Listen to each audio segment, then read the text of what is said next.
15세기 후반에는 선진 해양 기술로 앞선 스페인과 포르투갈이 세계를 지배했고 18세기 말에는 영국이 산업혁명을 통해 해가 지지 않는 나라가 되었습니다. 또 유럽에서 가장 뒤처진 국가였던 독일은 1870년대에 염료 기술로 제2차 산업혁명을 성공시켰고 우리나라가 불과 50년 만에 급성장할 수 있었던 것도 과학기술을 통한 경제산업 발전에 매진했기 때문이죠. 국립과학관은 국가에서 과학문화 확산 기반을 조성하고 학교와 과학교육의 활성화를 위해서 설립된 기관이지요. 과학의 중요성을 깨닫고 새로운 미래 먹거리 창출을 위해 과학문화 확산에 앞장서는 곳이 있습니다. 인류 발전에 기여해온 과학을 이해하고 그 소중함을 깨달을 수 있도록 지역민들에게 과학 놀이터가 되고 있는 과학관으로 안내합니다.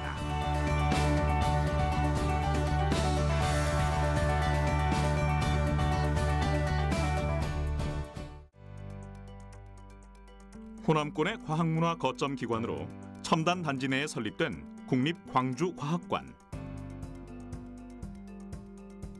독특한 외관이 마치 우주 생명체를 떠올리게 하는데요.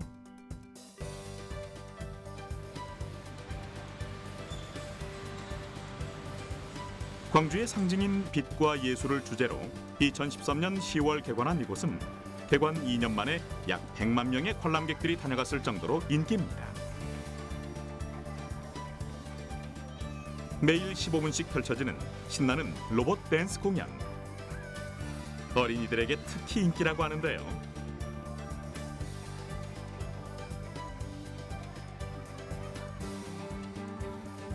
호기심과 상상력을 자극하는 체험형 전시가 주를 이루는 국립광주과학관은 어린이들을 위한 과학 놀이터로 자리매김하고 있습니다.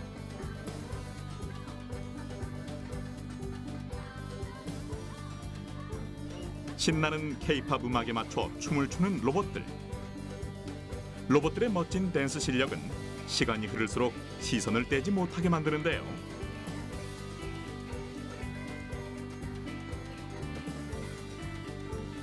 (40cm) 크기의 로봇 7대가 자로 잰 듯한 군무를 선보이며 관객들의 흥을 돋웁니다.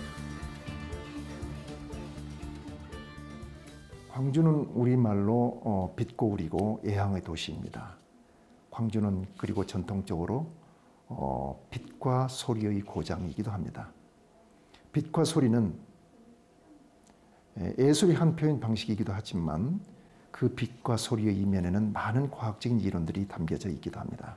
따라서 국립광주과학관은 빛과 소리를 주제로 한 많은 전시물을 개발했고 이를 통해서 방문객들에게 즐거움을 드리려고 노력하고 있습니다.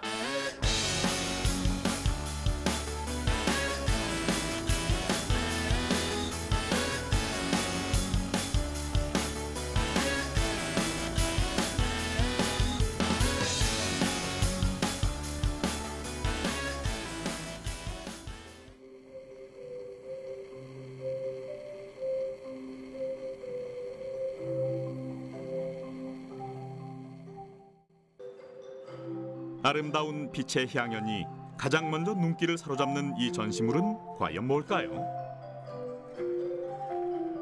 바로 미디어 아티스트 전병삼 작가의 소리빛이란 작품인데요. 빛으로 소통하는 예술과 과학을 상징하는 대표 전시물로 파동이라는 공통된 성질을 활용하여 소리가 빛으로, 빛이 다시 소리로 표현되는 독특한 전시입니다. 빛과 소리로 마치 웅장한 오케스트라를 연주하는 듯한데요. 네, 소리빛 전시물은 이제 우리가 여기에서 느낄 수 있는 빛과 소리의 파동이 동일하게 이렇게 발생한다는 것을 직접 눈으로 보여주는 전시물이거든요. 여기에서 우리가 소리를 지르게 되면 그 파동이 빛으로 표현이 돼가지고 함께 소리로 나오는 전시물입니다. 함께 이제 소리를 지르면서 체험을 했기 때문에 우리 친구들에게 굉장히 인기가 좋은 전시물로, 대표 전시물로 지금 자리 잡고 있습니다. 이곳에선 관람객들이 소리를 내면 관객의 목소리 파장이 전면 스크린을 통해 빛의 파장으로 표현되는 시각 효과를 감상할 수 있습니다. 관람객의 소리는 파동의 색상, 옥타브는 빛의 명도, 음량은 파동의 강도, 길이는 파동의 면적 등으로 보여지는데요. 우리는 소리빛 전시물을 통해 인간이 느끼는 주요 파장인 소리와 빛이 동일한 파장의 비율로 이루어져 있다는 것을 알 수 있습니다.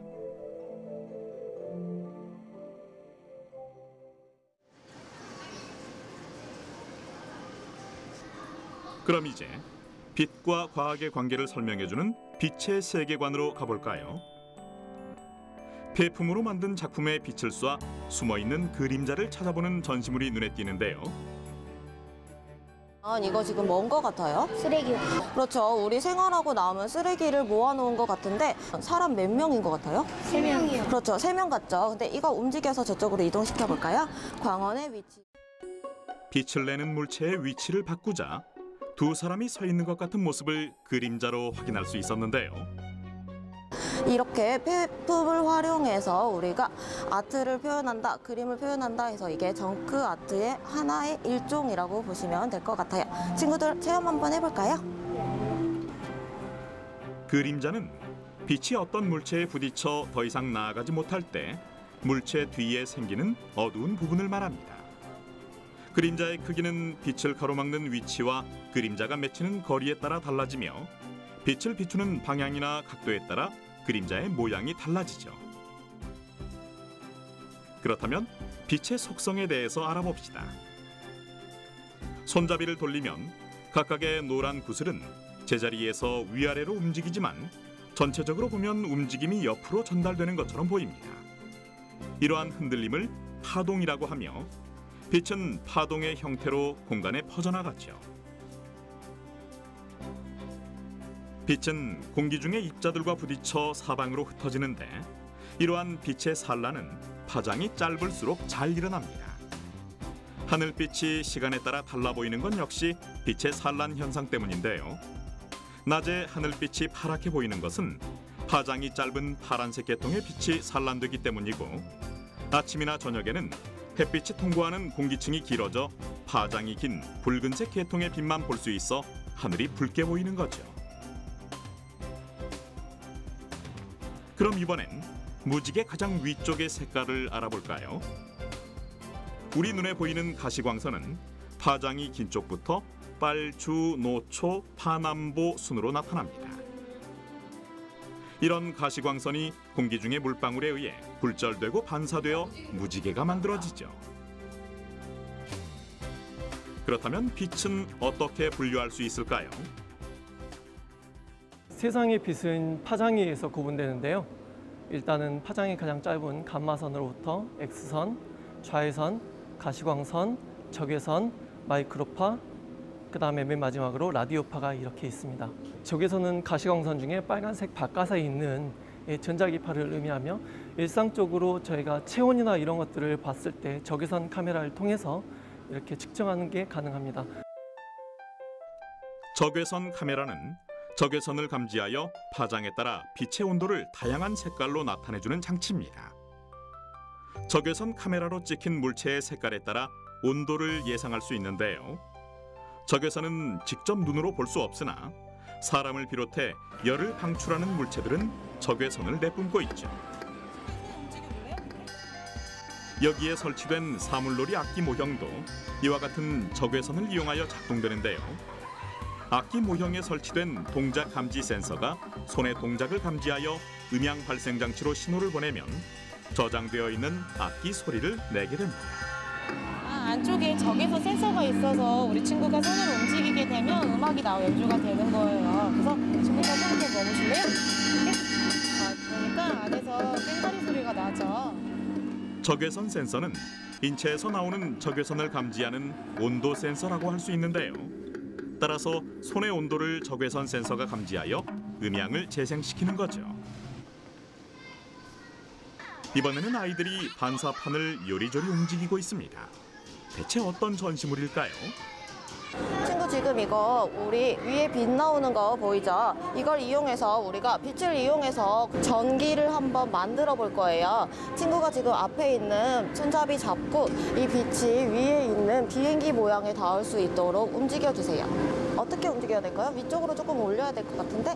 빛이 비행기에 닿을 수 있도록 반사판을 조심스레 움직여 보는데요. 이 빛이 빛이 비행기에 닿으면 비행기가 회전하는 모습을 확인할 수 있습니다.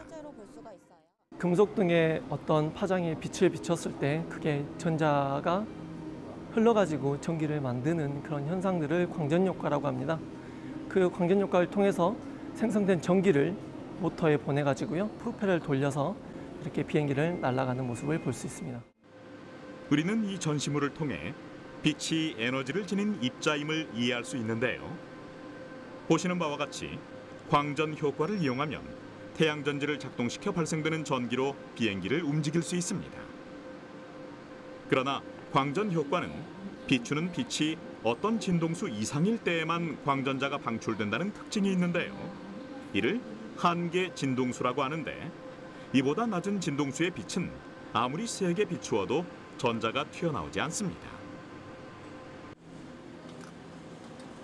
국립광주과학관은 이외에도 광주의 지역적 상징인 빛과 문화적 상징인 예술을 주제로 과학과의 관계를 설명하는 전시물이 가득한데요. 다양한 전시물들을 보고 체험하며 관람객들은 무엇을 느꼈을까요? 손을 넣으니까 음악이 나오니까 신기했어요. 빛의 원리나 이제 소리에 대한 원리에 대해서도 많이 알게 된 것 같고요. 또 아이들이 평소 궁금했던 신체에 관련된 부분에 대해서도 많이 알게 된 것 같습니다.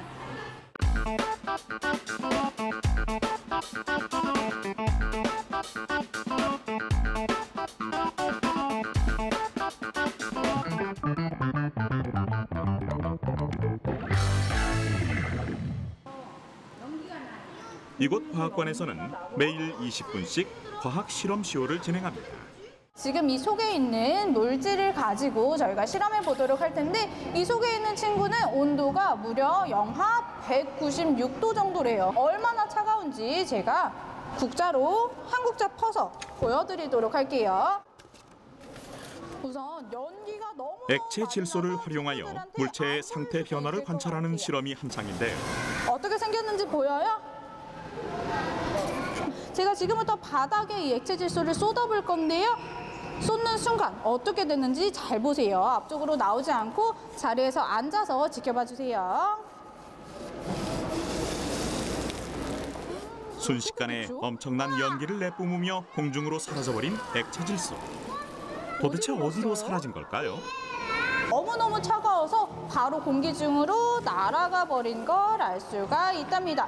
이 액체 질소를 가지고 본격적으로 마시멜로우 먹어본 적 있어요? 마시멜로우를 이용해 무슨 실험을 하려는 걸까요? 이 말랑말랑한 마시멜로우를 액체 질소 속에 풍덩 넣어보도록 할 거예요. 이 들어간 마시멜로우가 액체 질소와 친해질 시간이 10초 필요한데요. 10초를 센 뒤 마시멜로우를 액체 질소에서 꺼내봤는데요.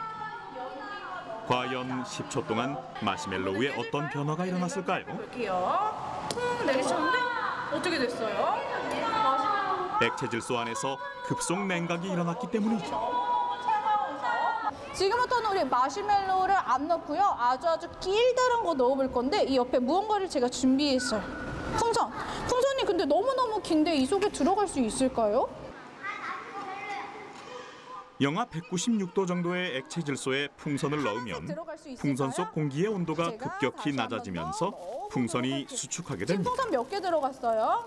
3개. 그럼 제가 다시 밖으로 꺼내서 풍선에 다시 바람을 넣어보도록 할게요.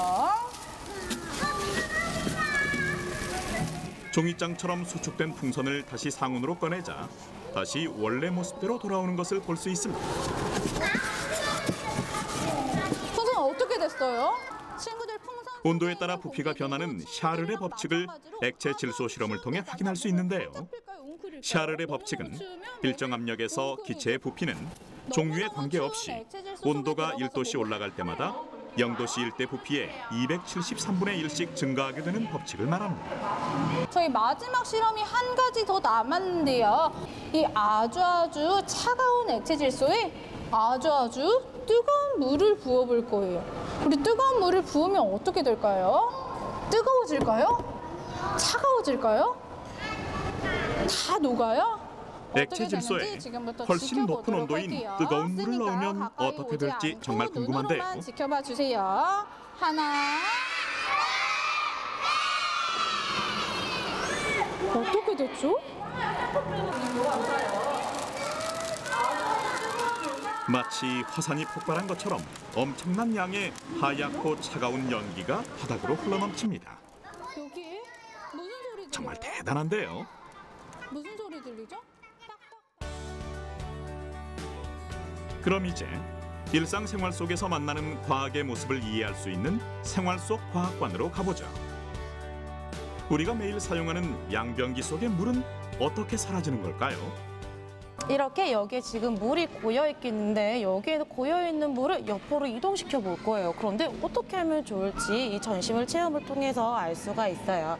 이 높은 곳에 있는 물을 기울이지 않고 용기를 기울이지 않고 구부러진 관을 통과할 수 있도록 하는 이 관 이름 자체가 사이펀이라고 부르게 되는데 우리 친구 한번 물을 한번 채워줘 볼래요? 양변기의 물은 사이펀 원리에 의해 빠져나갑니다. 물은 높은 곳에서 낮은 곳으로 흐르지만 사이펀에서는 물이 기존 높이보다 더 높은 곳을 지나서 낮은 곳으로 내려오게 되죠. 양변기 내부에는 사이펀 원리를 이용한 S자 관이 있는데 물의 높이에 의해 기압차가 발생하여 물이 위쪽으로 흐른 후 S자 관을 빠져나가게 됩니다. 나도 소금 보고 물 내리는데. 다시 물의 양이 늘어나게 되면서 늘어난 물의 양으로 그리고 이 힘으로 이 관을 통과할 수가 있게 돼요. 힘 다 빠지. 바로 이 원리를 바로 사이펀의 원리라고 부른답니다. 사이펀이 작동하려면 관은 액체로 가득 차 있어야 합니다.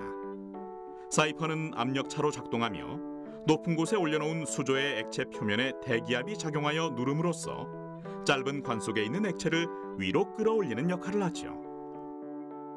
그러면 액체는 관 꼭대기에 도달했다가 중력 때문에 낮은 쪽으로 떨어지게 됩니다. 이번에 만나볼 생활 속 과학 전시물은 무엇일까요? 인덕션 가열기가 보이는군요. 인덕션 가열기는 어떻게 불꽃 없이 음식을 가열할 수 있는 걸까요? 인덕션 가열기는 자기장에 의해 발생하는 유도 전류를 여론으로 이용한 장치입니다. 따라서 인덕션 가열기에는 전자기 유도라는 원리가 적용돼 있는데요.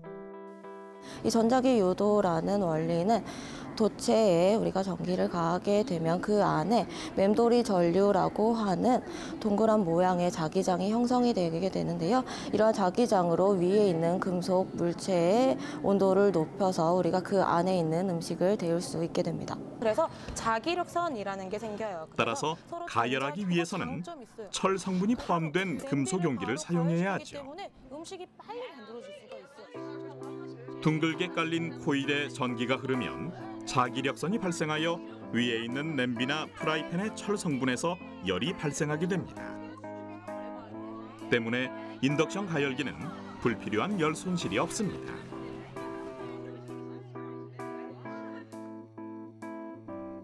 이번에 만나볼 전시물은 SOS 시스템입니다.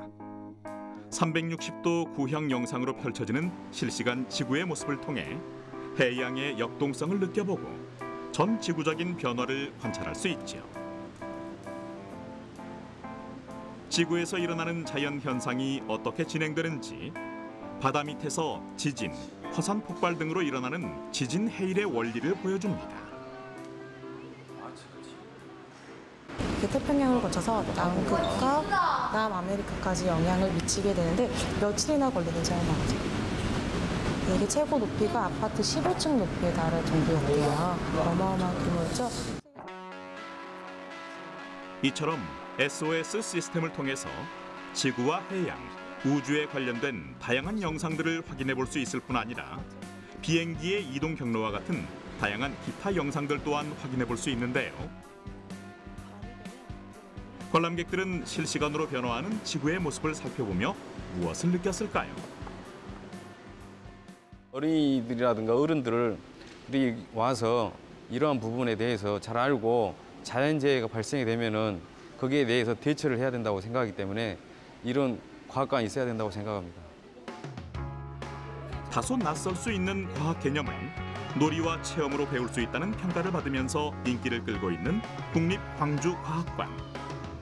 호남 지역의 과학 대중화를 위해 어린이들뿐만 아니라 중고등학생과 성인들이 관람하기에도 흥미진진한 과학관으로 거듭나기 위해 많은 노력을 하고 있다는데요.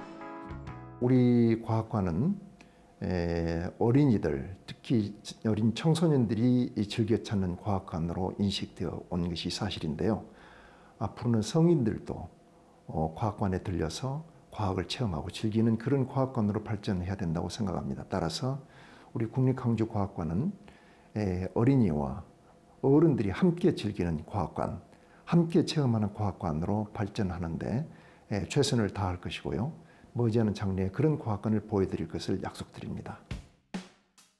학교 밖 과학 교육을 통해 미래의 창의적인 인재로 성장할 수 있도록 도와주는 한편 시민들에게는 과학과 사회의 다양한 측면을 보여줌으로써 과학에 대한 관심과 지지를 이끌어내고 있는 국립광주과학관. 지역적 특색을 살린 빛의 탐구는 물론 생활과 스포츠, 놀이에 숨어있는 과학을 보고 듣고 체험하도록 하여 일상 속의 과학적 호기심을 충족시키는 과학 교육의 산실이 되고 있습니다.